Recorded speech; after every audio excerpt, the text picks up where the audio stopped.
แม่สอนมาต้มสลีต้องใส่เกลือพวกเจ้าบักสลีมันค่อยแซ่บมันแซ่บหรือว่ามันสิหวานขึ้นประมาณนี้บ่ใส่หลายดอกพวกเจ้าบางคนก็ใส่น้ำตาลก็แล้วแต่ผู้ใดมักใส่อันใดก็ใส่เนาะแต่ว่านั้นคำว่าใส่น้ำตาลก็ว่าเบาหวานคำว่าใส่เกลือก็ความดันสูง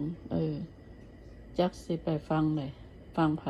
ผู้ใดเฮ็ดอันใดออกมาแซ่บมักก็ใส่อันนั้นไปแล้วก็แล้วเรื่องจบอันนี้เป็นคนอเมริกาสอนว่าต้มนี่ประมาณ10 นาทีค่ะมันฟดขึ้นมาแล้วอันแปลว่าฟดขึ้นมาแล้วก็ปีนมันแล้วก็อันนั้นมอดไฟแล้วก็เอาฝาปิดไว้คืนแบบนี้แล้วก็ถ่ายอีก5 นาทีค่อยเอามากินมันค่อยบ่โอเวอร์คุกว่าซั่นเห็นบ่คะเฮาต้มโดนแล้วมันเม็ดมันสิเป็นเหี่ยวๆหั่นนะอันนี้ก็อเมริกาสอนมาอันให้มักอันใดก็เฮ็ดอันนั้นเนาะ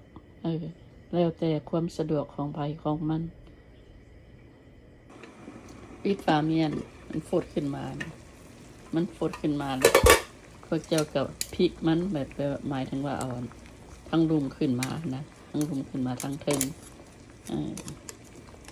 ทั้งรุมขึ้นมาทั้งเทิงจังสิ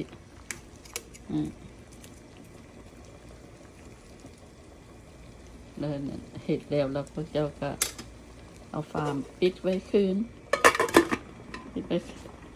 แล้วก็มอดมันบ่ให้มาเปิดฝาเด้5 นาที10 นาทีบ่ให้มาเปิดฝาให้มันอบอยู่ไหน